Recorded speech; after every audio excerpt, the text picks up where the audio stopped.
Bonjour, voici l'analyse technique du 24 décembre et pour moi ça sera donc la dernière analyse de cette année. Alors on va commencer tout de suite par l'analyse en journalier. Alors qu'est-ce qu'on peut voir? Donc là je vous ai tracé une oblique ici qui a pu faire barrage jusqu'à présent. Donc qui pourrait être une référence. Alors qu'est-ce qu'on peut constater? Donc on voit bien sûr cette hausse, une hausse qu'on n'a jamais vue depuis 25 ans. On voit une MM7 qui commence à s'écraser. Vous voyez que donc on l'a testé ici, ici, ici, ici. À force de la tester, elle va craquer. C'est obligé. Bon, après savoir quand va-t-elle craquer.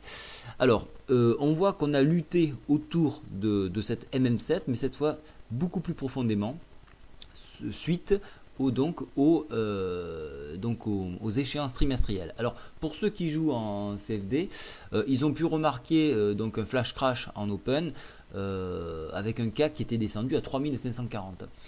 Donc on voit bien que les acheteurs ne sont plus là, il n'y a plus personne pour retenir les cours, donc soyez très prudents. Ça a été racheté très rapidement pour couvrir ce nid là et cacher ce flash crash. Donc faites très attention.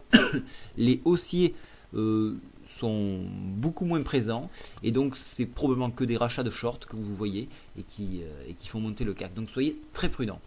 Donc on a eu une micro baisse au final, une micro baisse qui permet une consolidation autour de cette zone, donc là dans la partie supérieure de la médiane d'Andrews, qui pourrait laisser entendre que les haussiers pourrait se hisser, donc 3682 et pourquoi pas en extrême 3697 et par extension donc 3728 ici, le haut de la fourchette d'Andrews.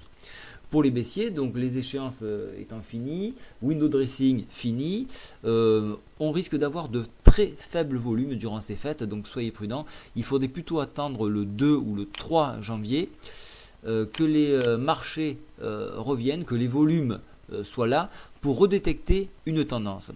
Soyez sûr, l'économie est au plus mal, donc d'un point de vue fondamental. Donc tout ce qu'on a pu tirer vers le haut, ça risque d'être que du vent. Donc soyez très prudents. Pour les baissiers, en ce qui me concerne, puisque je ne crois absolument pas à cette hausse, un retour en avancement des MM7 bien évidemment, un retour sur, sur MM20 peut être assez rapide sur 3606 environ, et faites très attention parce que une cassure sur une MM7 plate comme on le voit actuellement peut tout de suite s'enclencher brutalement et donc vous empêcher de vous retourner, donc soyez très prudents.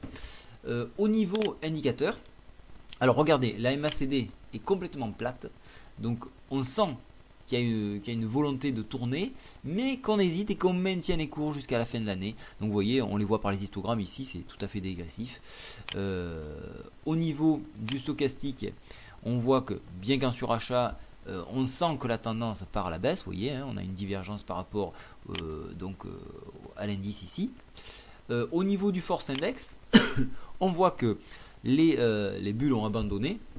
Donc faites attention, les gens commencent un petit peu à se retirer, les gens vont prendre des vacances, donc le marché risquerait d'être un peu atone durant cette période estivale. Voilà, enfin estivale, des périodes de Noël. Voilà, et bien écoutez, je vous souhaite une très bonne année, de très bonnes fêtes, n'abusez pas trop de la boisson, profitez de votre famille et revenez-nous en pleine forme l'année prochaine. Au revoir.